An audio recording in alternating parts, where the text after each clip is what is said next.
No one can put in your work for you. No one can. You have to take action in your own life. No one can take your action for you. These are the things you have to do every single day. And if you don't do it, no one's going to do it for you. You'll never know what you could be in life or never get ahead if you're not willing to put in the work. And that is the preparation part. People want to talk about this thing called the overnight success. There's no such thing, Randall, because life is a long time to live. People don't see what you do, Randall. They don't see you get up early in the morning for years and years and years to get to this life you have today. They just see the glitz and the glamour of it, and they want that. You got to be willing to put in the work.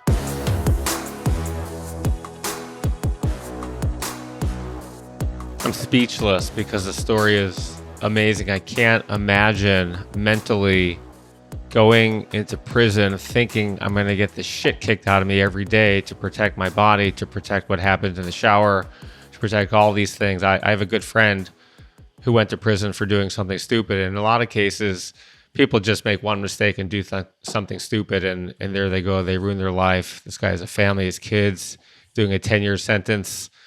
Going to miss his whole kid's childhood. It's very sad. Take us through one day you're playing hoops and what happened out there and how that also changed your experience in prison.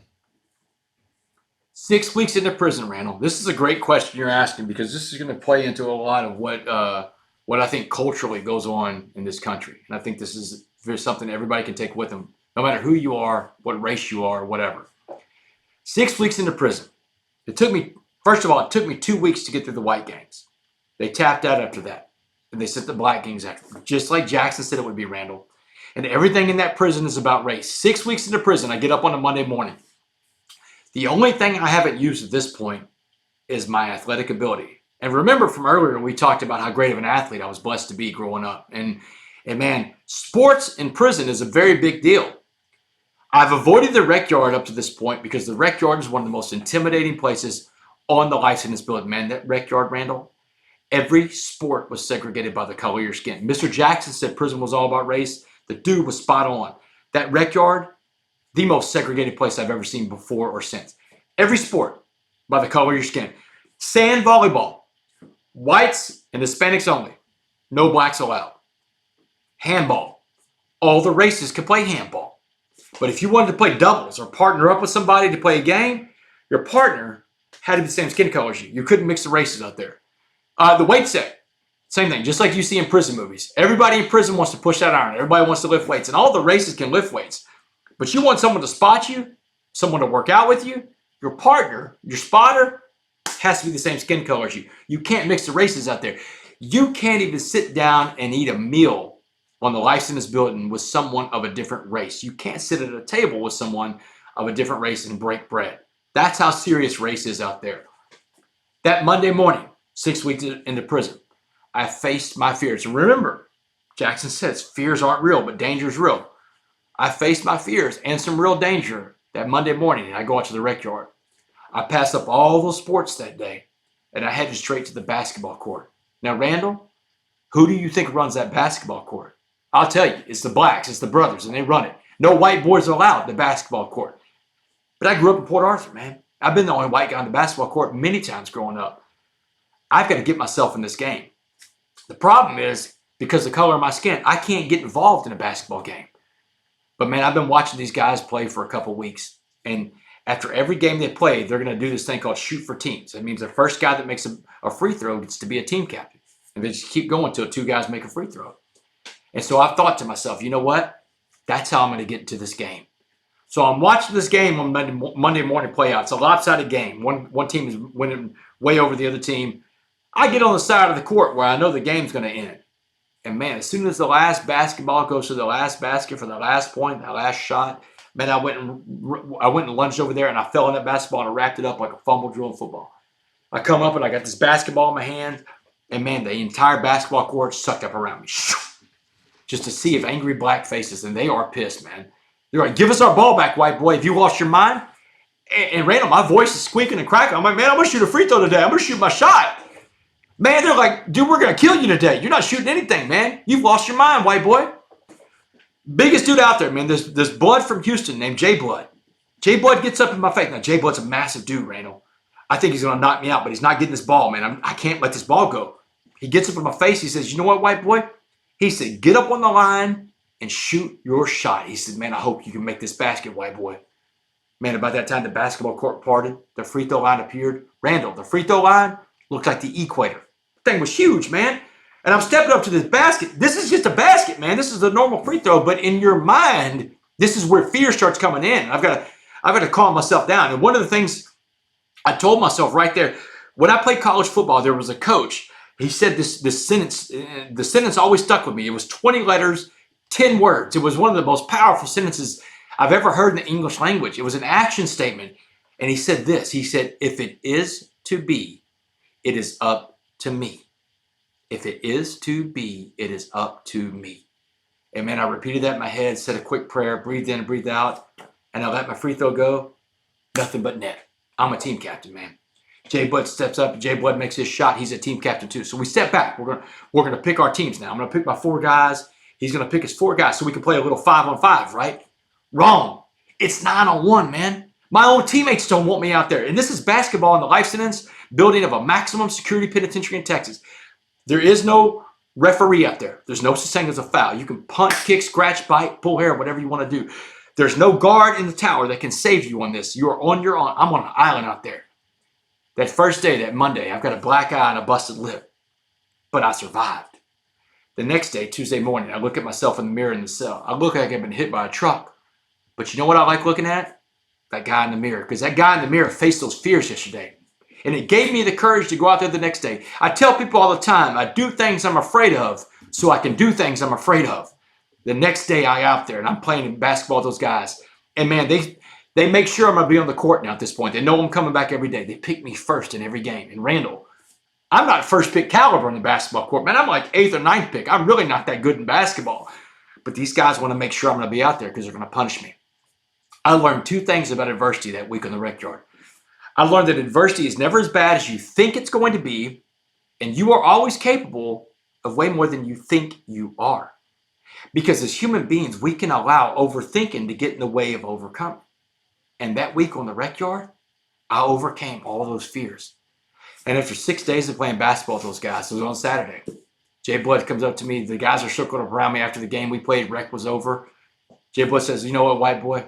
He said, you pulled something off out here we had never seen anybody pull up before. He said, you took everything we had. You gave it back when you could, and that took guts. But you never once got racial with us the entire time. He said, listen, white boy, you don't have to worry about the blacks the rest of the time you're in prison. You're good with us. And that was it, man. The violence was finally over. The threat to my physical safety was gone. Like I said, I had to figure out how to be a coffee bean at that point because inside I was becoming the egg. Mental health is such an important issue in today's climate. People have been suffering for a long time. It used to be you didn't talk about it. But today you're hearing all these stories about kids killing themselves, problems that people didn't know about. I have a very close friend whose son killed himself a couple of weeks ago, shot himself in the head. His funeral's on Friday. No clue whatsoever as to why. Parents are beside themselves. Kid is a perfect kid. Never complained, loved his parents, gave him a hug every time they walked in the door, never had a single bad moment with the family or friends, was well-liked, worked, was in college. Did you ever think about committing suicide while you were in the cell, thinking you're never going to get out, you've really fucked up your life forever, no one's going to like you, and you have a life sentence? And what's your message to all the people out there who are really suffering mentally and are thinking about committing suicide? Yeah, no, I did. And first of all, it's horrible what you just said. I mean, I've got a stepdaughter. It's horrible to even just. I mean, there's lots of different ways to be in prison, Randall. Physical prison is the easiest prison to get out of. Mental, spiritual, emotional prison. The prison that your friends are probably in right now because of their son's suicide. That's the toughest kind of prison to be in. My hearts and prayers go out to them, man. It's horrible. Did I think about killing myself? You bet. And it was the weekend before the basketball game on that Monday morning when I went up to the rec yard. The Friday before that, I got jumped. I had been jumped by 4 guys. It was bad. I got my ass kicked really bad, and it broke me because that was the whole point of what they're trying to do. They're trying to break you. And then when they try to break you, they want to break down the person you are, and they can use you up. And when I mean use you up in prison, I mean every sense of the word, use a human being up. That is prison, man. It's a very predatory environment. And Friday, before that basketball game in the rec yard, they broke me. I was done. Saturday morning, I woke up and I had my plan. I was going to go to church that Saturday morning. I was going to do Catholic Mass that Saturday morning. And after Mass, I was going to come back to my cell and hang myself. And I already had it figured out. I knew how to hang the sheet off the bed, off the top bunk. And so I go to the service, in chapel service that Saturday morning. I'm standing there, about 200 inmates, just facing forward. I get a tap on my shoulder. And I look down, and the tap on my shoulder is this volunteer chaplain named Miss D. Doucette. Miss D is about 80-something years old, little bitty lady with a cane, like Yoda, and she'd hit you with the cane. Miss D comes up to me that day. She taps me on the shoulder. She says, "Mr. West, can you come to my office? I need to talk to you." So I'll go to her office with her in the middle of the church service. She sits me down in her office. She said, "Mr. West, what's wrong with you today? I can see that something's bothering you."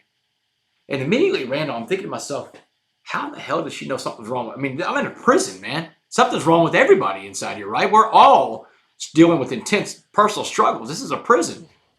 But she picks me. So I unload on Miss D. I tell her everything that's going on. I'm crying. I break down and told her. I said, "Can't take it anymore, Miss D, and I'm going to check out." And I told her I was going to kill myself. Miss D was really calm.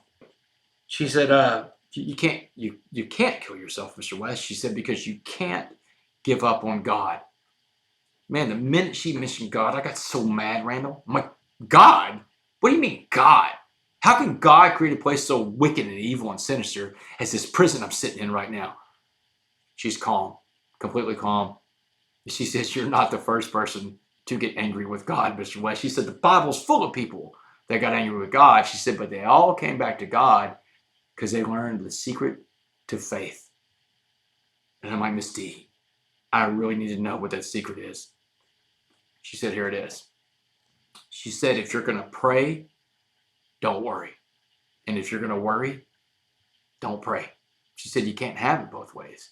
She said, "You're either going to let God do his job or you're going to try to do his job for him."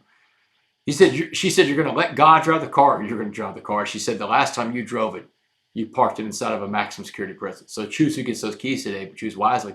She tells me what she's learned about suicide over the years because she is in a maximum security prison. A lot of men kill themselves in a prison environment like that. She said what she learned about suicide is that when you subscribe to a world that is seemingly hopeless, and she said seemingly is the key word because nothing is ever truly hopeless as long as you have faith, right? She said, but when you get sucked into the seemingly hopeless world, you can't see the realities of the world around you. You get into an unreal place where there's no hope. And when you live in a place where there's no hope, anything, including suicide, is a viable option. And that's what she's doing that day. She's pulling me out of this seemingly hopeless world.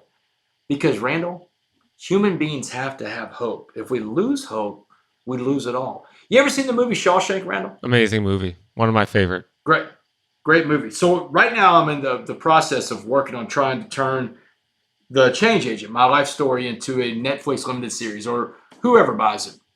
It's going to be 3-season type deal. The screenwriter, amazing screenwriter out there in LA where you are. His name is David Aaron Cohen. David Aaron Cohen, he wrote Friday Night Lights. He wrote The American Underdog, the Kurt Warner movie. So, and we were talking about, like Shawshank, and I was like, hey, when I watch Shawshank, I don't think a lot of people watch Shawshank and they think it's a movie about Andy Dufresne, which is okay. It's a correct answer. There's no right or wrong answer here. But when I watch Shawshank, I don't think it's a movie about Andy Dufresne. It's Red's character is narrating this thing. Morgan Freeman's character is narrating, and he's talking about this guy, Andy Dufresne, Tim Robbins' character. But now that I've been in prison, when I watch Shawshank, I don't think the story is about Andy Dufresne at all. I think it's Red's story, Morgan Freeman's character. And here's why. Because Red is dead. Red was long ago a dead man inside that prison because he gave up hope. He lost hope, Randall. He had no hope anymore. Remember when Brooks got out of prison after like 50 years and he goes out and he lasts about 2 weeks and he hangs himself? He writes a letter back to the boys in Shawshank to tell them that he couldn't make it out there. Red turns to Andy and he tells Andy, I'm an institutional man, Andy. I don't think I can make it out there either. He even says to Andy, he says the words, hope is a dangerous thing. That's why I know this is Red's story, because when you feel like hope is a dangerous thing, you're in a very bad place. But what did Andy tell Red? Andy told Red, get busy living or get busy dying. And that's what Red did. He got busy living. Red's telling the story about this guy named Andy Dufresne that came into Shawshank prison and saved his life, saved the lives of a lot of other men. Because even after Andy escaped, what did they do? They sit around all day and told stories about Andy. It's Red's story. It's Red's story about the guy that saved his life because he brought hope back to Red's life.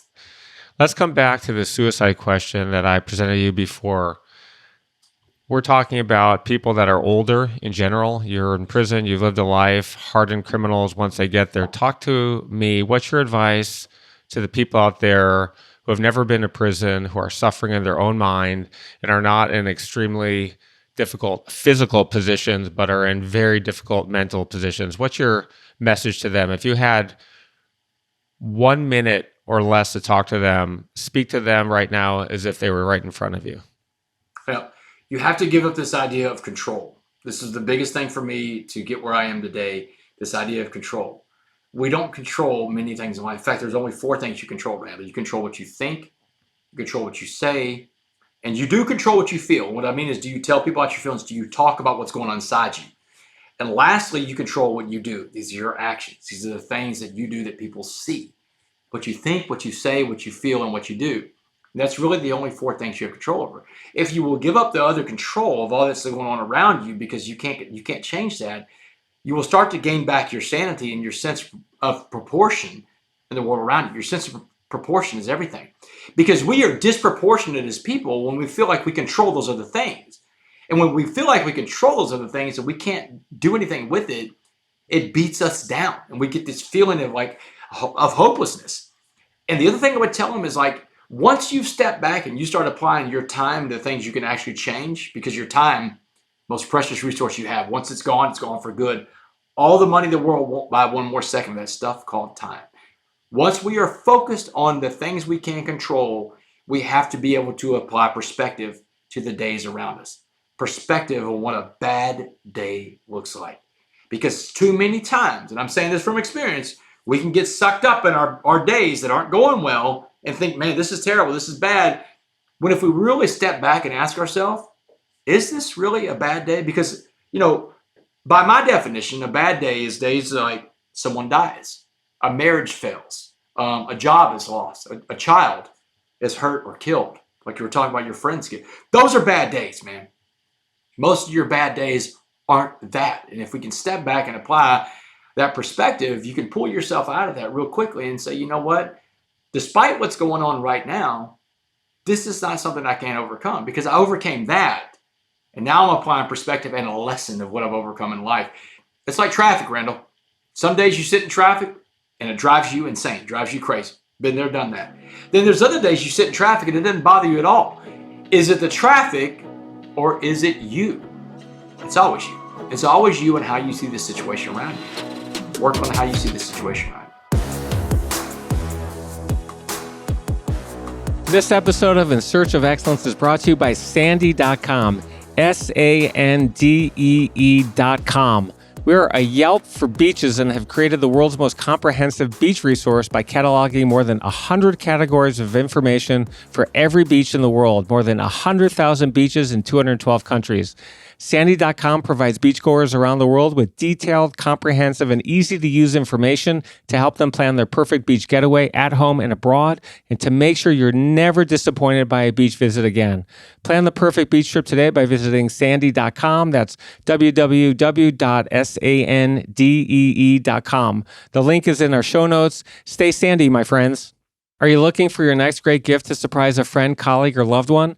Bliss Beaches makes the perfect gift. This best-selling bright and beautiful coffee table book by Randall Kaplan features stunning drone photography from exotic beach locations around the world. It's the perfect housewarming gift, a great addition to any home or office, and a fun and creative alternative to bringing a bottle of wine to somebody's house for dinner. Bliss Beaches is available for purchase on Amazon, where it has glowing reviews and a 5-star rating. Get your next amazing gift and order a copy of Bliss Beaches by clicking the link in our show notes. I want to talk about cold calling, which a lot of people out there are going to wonder, how does cold calling fit into this story? And I want to talk about how people are afraid to cold call. They're afraid to go up to strange people. And I imagine after coming out of prison, having a record, being a notorious criminal, being a felon and serving time in a max security prison, I want you to tell your story about you get paroled, you're out, you're wondering what to do. Talk us through a football coaches conference and the fear you had going up to people who were at that conference. What happened? How did you get over your fear? And then the hope you had that something positive was going to come out of that, where the odds of success were probably 1 in 10 million. Yeah, man, this is a crazy story. And for all you people out there that work in sales, or a sales environment, or you got a sales team, this is for you. And anybody that's got to grind it out every day, and the people out there that we say you gotta eat what you kill, this is for you. So January 12th, 2017, I've been out of prison for 14 months at this point. By all metrics, I am a success in life. I got a job working at one of the most prestigious law firms in Texas. I've gotten my life back together, sorts, and I'm starting to rebuild my name. But I've got this dream of sharing my story with college football programs, Randall, because I played college football back in the 90s, and I know that I can impact these student athletes' lives. But the problem is I don't know any college football coaches. They don't know me. It's been 20 years since I've taken a snap at college football. But a buddy of mine in Houston calls me up on January 12th, 2017, 14 months out of prison. It's in the middle of the day. He says, "Hey, Damon, tonight in Houston, Texas is the Bear Bryant Coach of the Year Award. They're going to name the best college football coach in America." He said the 8 best coaches in the country are going to be in this room tonight. I've got an extra press pass if you want to go. He works for the media. Man, I'm like, you better want to go. So I drive the 90 miles from Beaumont to Houston after work, all I-10, and I get to the Toyota Center. He sneaks me in, he hands me a press pass, tells me I'm on my own. So there I am in that room that night. All the best coaches are there. I'm on the floor, and I'm walking up to all these coaches. I mean, USC, Wisconsin, Penn State, PJ Fleck. They're all there.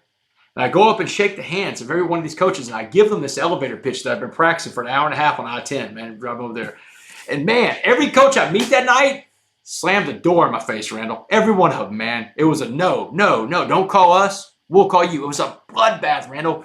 In 1 hour, I've been told no 7 times. 7 of the 8 coaches have told me no. That's a no every 8 minutes, Randall. I'm in the corner of the Toyota Center.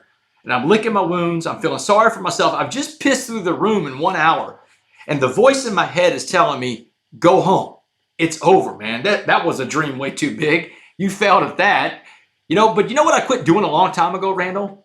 Listening to myself. And you shouldn't listen to yourself either, because the voice in your head can be fear. It can be all kinds of different things. You don't know where that voice is coming from. So instead of listening to myself, I talk to myself. I do it all the time. And I'm in the corner of the Toyota Center, and I'm telling myself, no, Damon, you're not going anywhere. The last coach in this room is going to tell you no to your face before you walk out that door. And Randall, the last coach in the room, hardest guy to get to in the room. His team had just beat Alabama 2 nights before for the national championship. Everybody wants a piece of this man's time. But I'm telling myself, you survived prison, Damon. You survived something way worse than this. Now I'm applying perspective. Perspective of what a bad day looks like, man. No matter what's going on inside the Toyota Center, this isn't prison. I made it through that. I'm going to make it through this. So I stalked Dabo Swinney around that room that night. And I look like a nut, man. I mean, I'm hiding behind fake plants. I'm hiding behind people. Every conversation Dabo has, I'm there. Every conversation. Randall, I think at some point security may take me away. Man, I finally get my chance. I pounce on Dabo. I've got him blocked off. He can't go anywhere. And for about a minute, man, I'm talking 90 miles an hour, giving Dabo my pitch of why he should bring me in to talk to his team. Man, after a minute of speaking, I come up for air. Dabo's like, dude, you got a card on you or something? So I give him this little business card I had made up. He snatches it up. He says, I'll check you out. And he's gone. Gone. And it's a no.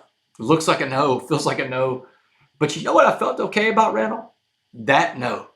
Because I left it all on the field that night. And that's what we tell people when they're younger playing sports. We leave it on the field. Sometimes you're going to come up short, but give it your best effort. Sometimes you win, sometimes you lose. Or in sales. Sales, man, we knock on every door. We make every call, and that's the end of our day. Or as Mr. Jackson said, you don't have to win all your fights. but you do have to fight all your fights. And that night I fought all my fights, Randall. I went home and slept like a baby. I forgot all about that night. 4 months later, I'm working at the law firm, and I get an email from the director of football operations at Clemson University, a guy named Mike Dooley. Mike Dooley, his email says, "Hey, Damon, Coach Sweeney met you at an award show in Houston. He'd love to have you come talk to the team. Dude, you have August 1st open." Dude, Mike Dooley, I got every first open, man. I got nothing going on in my life in 2017. So, man, August 1st, 2017, I go speak to the Clemson Tigers, the defending national champions of college football. And when I get done with my presentation that night, Dabo's got me up against the wall. And Dabo's a very high-energy guy, man. He's in my face. He's like, "Damon, I've never heard a story like that before in my life. I've never seen my players respond like that to a speaker." He said, "Have you been to Alabama yet?"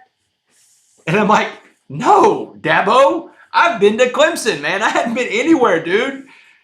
He said, "Well, I just text Nick Saban from the back of the room. We'll see what happens." The next day, I landed in Houston for my trip to Clemson.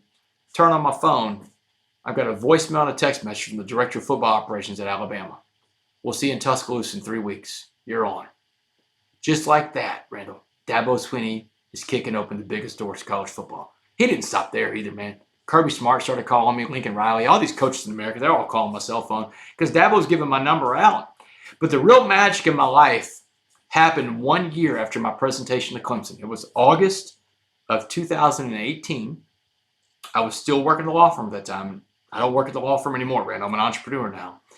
But I was still working at the law firm, and my cell phone rings. And on the other end of my cell phone is a guy named John Gordon, one of the biggest motivational speakers and author in America. He's on the other end of my phone. And I follow John every day on Twitter for my inspiration, man. This is the Energy Bus guy. So I'm like, "John, dude, I know who you are. How do you know who I am?" He said, "Dabo Swinney." He said, "I just got done speaking to Clemson's football team, and Dabo brings me to the office to tell me your story." He said, "Damon, the world needs the coffee bean message. Let's deliver this to the world." He said, "Will you write a book with me? We'll call it The Coffee Bean." Randall, The Coffee Bean comes out the next summer, the summer of 2019, becomes an instant bestseller. Not just here, all over the world. It's in almost every language in the world: Chinese, Spanish, Arabic, French, Italian. But it all goes back to that one night in Houston, Texas on January 12, 2017, when I'm in the corner of the Toyota Center, licking my wounds, feeling sorry for myself, and the voice in my head is telling me, "Leave." But Randall, if I walk out that door that night, we're not having this conversation today, and the world doesn't have the coffee bean message. And I tell people all the time, don't give up in life. Don't give up before the miracle happens. Don't give up before your Dabo Swinney moment. Always ask the question, because the only question you know the answer to is the one you do not ask. That's a no every time. One of the elements of my success has been I'm always the most prepared person in the room. It's a concept called extreme preparation. You've talked a little bit about preparation and your success. How important is preparation or extreme preparation, preparing more than anybody else to our success?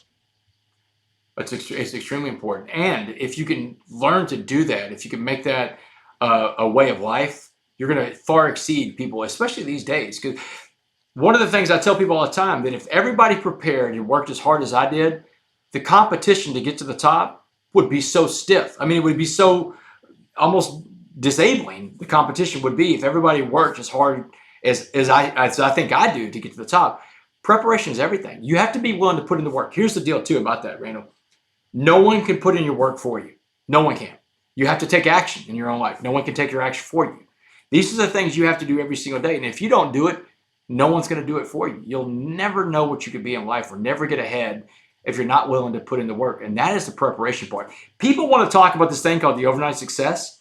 There's no such thing, Randall. There's no such thing as an overnight success, because life is a long time to live, and you have to get up every day. People don't see the backs. People don't see what you do, Randall. They don't see you get up early in the morning for years and years and years to get to this life you have today. They just see the glitz and the glamour of it, and they want that.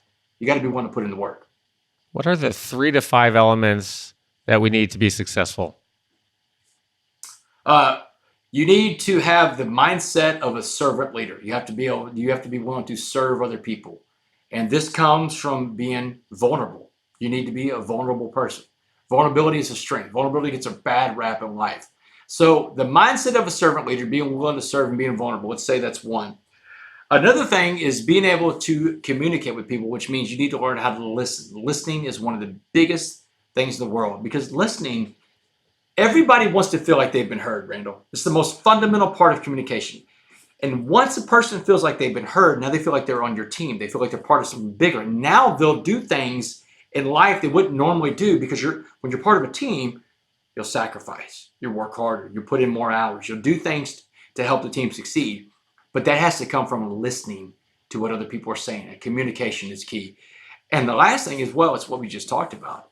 It's being willing to put in the work. You got to outwork everybody around you. You got to be willing to put in the work. Don't get complacent. Don't rest on your laurels. And laurels are like the awards and the certificates you receive in life for the things you've done very good.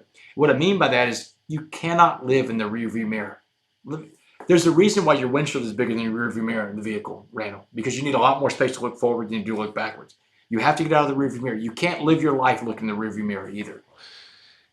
In search of excellence, how important is it to give back? And can you spend a few minutes talking about the Coffee Bean Foundation and some of the amazing things that you're doing, including being the only one in the history of mankind to do something that you've done through that foundation?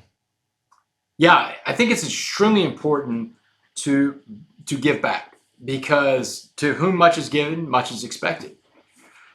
In my life, Randall, there can be no doubt that there are not many stories like mine 7 years out of prison. I've only been out of prison 7 years, man. And the stuff that God is doing in my life, I tell people all the time, man, God doesn't set bushes on fire. He sets people on fire. And I'm one of those people, man, just burning with what's going on in my life. But the secret sauce and all that is that I wake up every day with this one prayer that I say. And whatever religion you are out there, because I'm not here to convert anybody to a religion, but I'll tell you the prayer that I pray, and you can plug it into your religion, because it doesn't matter what religion you are for this. In AA, we say, go find what blows your hair back, right? This is the prayer I say every day. God, put in front of me what you need me to do today for you, and let me recognize that when I see it. Amen. That's it. I don't want to miss whatever those things are.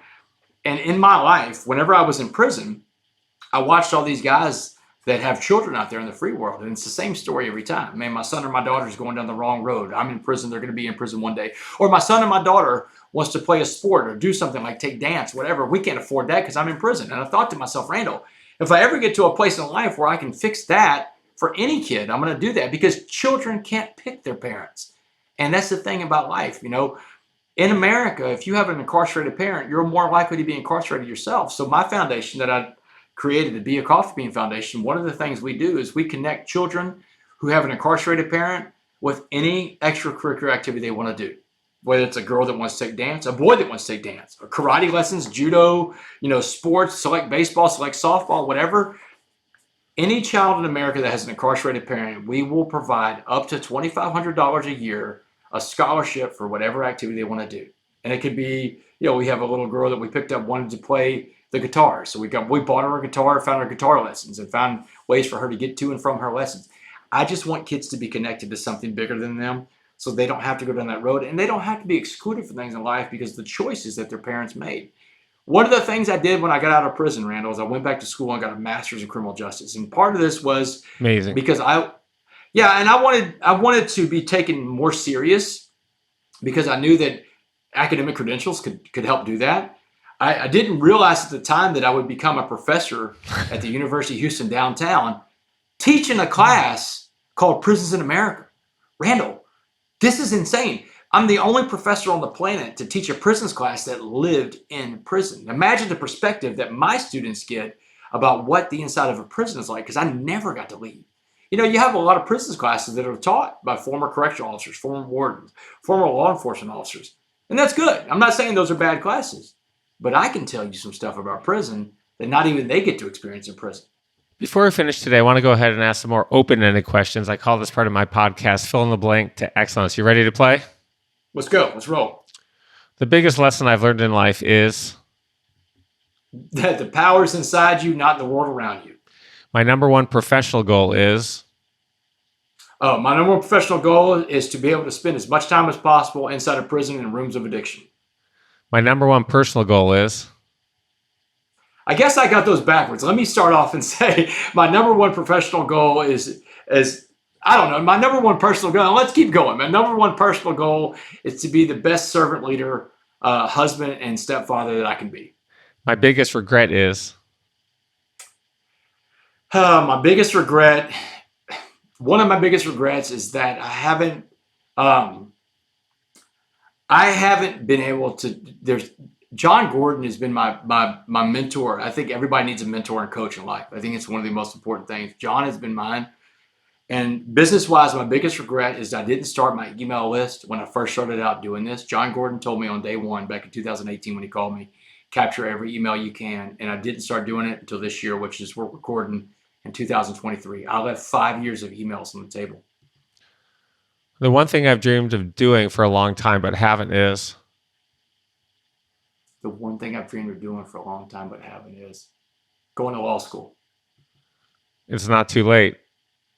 I can't become a lawyer in the state of Texas with a felony, but there's no guarantee that that'll always be on my back. Is Jerry Jones, the owner and general manager of the Dallas Cowboys, going to let you suit up for one game and take one snap so you can beat the NFL record for the oldest person ever to take a snap in the NFL?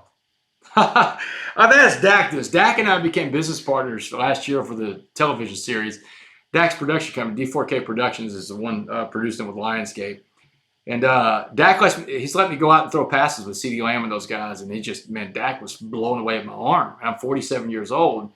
So I've got about 18 more months before I'd be the oldest player to ever take a snap. I think George Blanda was the oldest guy to ever do it. But I don't know. We'll see. Hey, I'll ask the question because I always ask the question. If you could meet one person in the world, who would it be? Does it have to be alive or dead? Alive. Alive. One person alive. Who would it be? Warren Buffett. My guess is if you call out, and you're the art of master of the cold call, I bet the likelihood of you calling Warren Buffett and him taking your call, I'd guess, is very, very high. I think so too. In 1 billion years, when you were in prison, getting sentenced, the flashbang grenade going through the door, feelings of suicide, life sentence you're never going to get out, did you ever dream of being where you are today, motivating and improving the lives of tens of millions of people? And my guess is before you're done, Damon, you're going to be influencing the lives of 100 million people, and you're making, I'm guessing, millions of dollars a year. Could you ever envision in 1 billion years you'd be where you are today?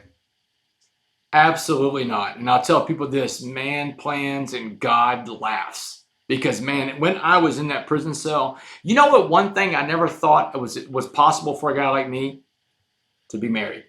I laid in my prison bunk and I thought to myself, there's no way someone is ever going to love me after all the mistakes I made. And if I found that person, there's no way their family would love me, right? None of that can be true because that's fears. Those fears are in your head. And I met this woman named Kendall Romero. She has a daughter named Clara Romero. That's my stepdaughter to this day. Kendall's family is like my own family now. My mother and my father are still alive, and I've got my father-in-law and mother-in-law that love me. And when the first time she brought me in to meet her parents, her dad looked at me and said, "Man, it sounds like you made a lot of really shitty decisions in your life." And he said, "But you paid a hell of a price for the choices you made." He said, "I tell you what, man, sounds like you're on the right path. Treat my daughter well. We'll be great." And man, he's one of my best friends to this day. The one question you wish I had asked but didn't ask is,